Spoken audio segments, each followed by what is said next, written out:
በሶሪያ በሊባኖስ በጋዛና በዲፕሎማሲ ዓለም የተከሰቱት አበይት ኩነቶች የመካከለኛው ምስራቅና አካባቢ ውስብስብ የጂኦፖለቲካ ቁማር በግልጽ እያሳዩ ቀጥለዋል። በእንቅርት ላይ ጆሮ ገድፍ እንዲሉ የነበረው ቀውስ ሳይፈታ ሌሎች አዳዲስ ችግሮች ተደራርበውበት ሁኔታውን ይበልጥ አወሳስበውታል። በሶሪያ ደማስቆ የገጠር አካባቢ በምትገኘው ቤትጂን መንደር ጎሲቀድ የእስራኤል ጦር በከባድ መሳሪያ የተደገፈ ወታደራዊ ጥቃት ፈጽሟል። የእስራኤል ኃይሎች የሶሪያን ድንበር ጥሰው ወደ መንደሩ በመግባት የፈጸሙት ይህ ጥቃት ከአካባቢው ነዋሪዎች ጋር ከባድ ግጭት አስከትሏል። ጥቃቱ ድንገተኛ የድንበር ተኩስ ልውውጥ ሳይሆን የእስራኤል ጦር ወደ ሶሪያ ግዛት ዘልቆ በመግባት ያከናወነውና በመድፍ እንዲሁም በሚሳኤል የታገዘ ወታደራዊ ዘመቻ መሆኑ ታውቋል። የአካባቢው ምንጮች እንደገለጹት ወደ መንደሩ የገባው የእስራኤል ኃይል ከነዋሪዎችና ከአካባቢው ታጣቂዎች ጋር ግጭት ውስጥ ገብቷል። ወታደሮቹ በስፍራው በመከበባቸው እስራኤል ኃይሏን ለማውጣት የአየር ድብደባና የመድፍ ጥቃት ፈጽማለች። የኦፕሬሽን ግን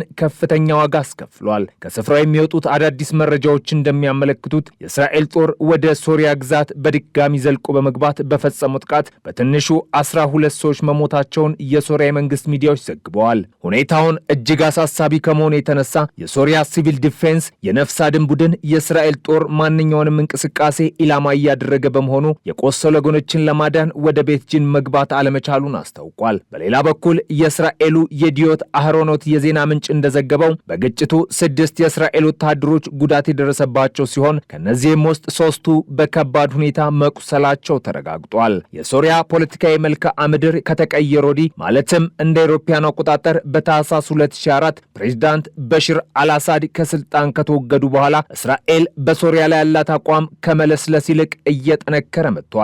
በተለይም በጎላን ኮረብታዎች አካባቢና በደማስቆ የገጠር ወረዳዎች የምታደርገው እንቅስቃሴ የደህንነት ቀጠና የመፍጠር ስትራቴጂ አካል መሆኑን በርካቶች ይስማሙበታል። ጠቅላይ ሚኒስተር ቤንያሚን ኔታንያሁ በቅርቡ ወደ ሶሪያ ግዛት ዘልቀው በመግባት ከወታደሮቻቸው ጋር መታየታቸው ለሶሪያ መንግስትም ሆነ ለቀጠናው ያስተላለፉት መልእክት ግልጽ ነበር። ይህ መልእክት እኛ የምንፈልገውን ከማድረግ ወደ ኋላ አንልም የሚል የኃይል ቋንቋ የያዘ ነው ሲል መረጃው አክሏል። የሶሪያ አዲሱ ፕሬዝዳንት አህመድ አልሻራ መንግስት ከ14 ዓመታት የእርስ በርስ ጦርነት በኋላ የአገሪቱን ለማረጋጋትና ኢኮኖሚውን ለመታደግ በሚታትርበት በዚህ ወቅት ከእስራኤል ጋር ያለው ግንኙነት ቁልፍ ጉዳይ ስለመሆኑ ነጋሪ አያሻውም። ሶሪያ እስራኤል በቀጥታ ስትፋለም ለነበረው የሊባኖስ ታጣቂ ቡድን ሄዝቦላህ ዋነኛ መተላለፊያ ነበረች። እስራኤልም ሶሪያ ዳግም የኢራንና የሄዝቦላህ ግንኙነት መስመር አካል እንዳትሆን ትሻለች። ለዚህም በሶሪያ ውስጥ ያሉ እንቅስቃሴዎችን በትኩረት እንድትከታተል ከማድረግ ባለፈ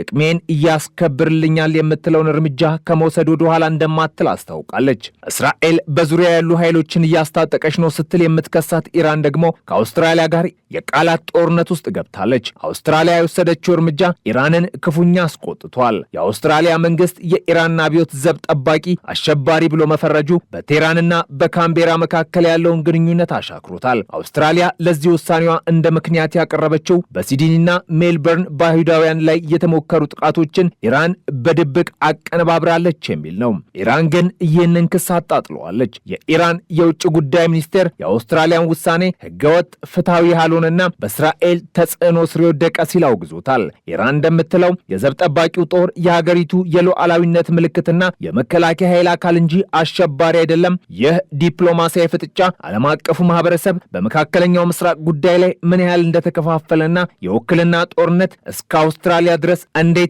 እንደተለጠጠ የሚያሳይ ነው። ወደ ሊባኖስ ስንመለስ ደግሞ በእስራኤልና በሄዝቦላህ መካከል የተኩስ አቁም ስምምነት ከተፈረመ ድፍን 1 ዓመት ሞላው። ነገር ግን የተኩስ አቁም ስምምነቱ ጦርነቱን ያስቆማል ተብሎ ተስፋ ቢደረግም እስራኤል ግን ሄዝቦላህ እንደገና እያንሰራራ ነው በሚል የአየር ጥቃቷን አላቆመችም። ልክ የ1 ዓመት የምስረታ በዓሉን በቦምብ እንደማክበር እስራኤል በሊባኖስ ደቡባዊ ክፍል ተከታታይ የአየር ጥቃቶችን ፈጽማለች። የሊባኖስ ጠቅላይ ሚኒስተር ነዋፍ ሰላም እንዳሉት ሀገሪቱ ባለአንድ ወገን ጦርነት ውስጥ ትገኛለች። ይህ ማለት እስራኤል ትደበድባለች፣ ሊባኖስ ትቀበላለች ማለት ነው። የእስራኤል ጦር እንደገለጸው የተኩስ አቁም ስምምነቱ ከጸና ወዲህ ወደ 1200 የሚጠጉ ኢላማ የተደረጉ ኦፕሬሽኖችን አካሂዳለች። ሄዝቦላህ ጦሩን ከሊታኒ ወንዝ በስተሰሜን እንዲያሸሽና ትጥቁን እንዲፈታ ስምምነት ቢኖርም እስራኤል ደግሞ በሊባኖስ መሬት ላይ የምታደርገውን እንቅስቃሴ አላቆመችም። የሊባኖስ ሕዝብ በተስፋና በፍርሃት መሃል ተወጥሯል። ያለመረጋጋት የሰዎችን ስነ ልቦና ብቻ ሳይሆን የአገሪቱን ኢኮኖሚም ድኩም አድርጎታል። የዓለም ባንክ እንደሚለው እስራኤል በሊባኖስ ያደረሰችው ውድመት ለመልሶ ግንባታ ብቻ 11 ቢሊዮን ዶላር ይጠይቃል። ይህ ገንዘብ ለሊባኖስ ህልም ነው። በሌላ በኩል የጦርነቱ አድማስ ወደ ጋዛም እንደቀጠለ ነው። ከደቡባዊ ጋዛ የካን ዩኒስና ራፋ አካባቢዎች እየወጡ ያሉ ሪፖርቶች እንደሚያመለክቱት እስራኤል በርካታ ጥቃቶችን ፈጽማለች። በካን ዩኒስ ምስራቃዊ ክፍል በምትገኘው ባኒስዌላ ማዘጋጃ ቤት አካባቢ አንድ የእስራኤል ሰው አልባ አውሮፕላን ወይም ድሮን ባደረሰችው ጥቃት የአንድ ሰው ሕይወት ማለፉን የአካባቢው የሕክምና ባለሙያዎች አረጋግጠዋል። በተጨማሪም የእስራኤል ኃይሎች በካን ዩኒስ ከተማ የመድፍና የሄሊኮፕተር ተኩስ የከፈቱ ሲሆን በአቅራቢያው በምትገኘው ራፋህም የአየር ድብደባዎችን ማካሄዳቸው ተዘግቧል። ይህ የሚያሳየው ግጭቱ በአንድ ቀጠና ብቻ የተገደበ ሳይሆን አሁንም እንደ ሰደድ እሳት እየተቀጣጠለ መሆኑን ነው። ሄዝቦላህ አሁን ባለበት ሁኔታ ወጥሮ ያዘውን ቢለቀው ይወድቃል፣ ቢይዘው ይፈነዳበታል እንደሚባለው አይነት አጣብቂኝ ውስጥ ነው። በአንድ በኩል ትጥቁን እንዲፈታ በአሜሪካና በሊባኖስ መንግስት ግፊት ይደረግበታል። በሌላ በኩል እስራኤል ጥቃቷን ሳታቆም እኔ መሳሪያን ብጥል ራሴን ለጥቃት አጋለጥኩ ነው ማለት ነው በሚል እምነት ግትር ብሏል። እስራኤል በበኩሏ ሄዝቦላህ እንደገና አቅሙን እንዳይገነባ በሚል የምታድርገው ተደጋጋሚ ጥቃት የሊባኖስን ሰማይ የሞት ጥላ እንዲያጠላበት አድርጓል። እነዚህ አበይት ክስተቶች የሶሪያው ወረራና የዜጎች እልቂት፣ የአውስትራሊያና የኢራን ዲፕሎማሲያዊ ፍጥጫ፣ በጋዛ የቀጠለው ጥቃት እንዲሁም የሊባኖስ ሰባራ ሰላም ተነጣጥለው የሚታዩ አይደለም። ሁሉም የአንድ ትልቅ ምስል ቅራፊዎች ናቸው። በሶሪያ ያለው አለመረጋጋት ለእስራኤል መስፋፋት እድል ሰጥቷል። የኢራን ተጽዕኖ መላውን ዓለም እያነጋገረ ነው። የሊባኖስና የጋዛ መሬት ደግሞ የዚህ ሁሉ ኃይል መፈተሻው ድማ ሆኗል። በተለይ በሶሪያ የሚታየው ሁኔታ አሳሳቢ ነው። አዲሱ መንግስት ከ10 ዓመታት ጦርነት በኋላ ሀገሪቱን ወደ ቀድሞ ቦታዋ ለመመለስ እየሞከረ ባለበት ወቅት የውጭ ኃይሎች ጣልቃ ገብነት እንቅፋት እየሆነበት ነው።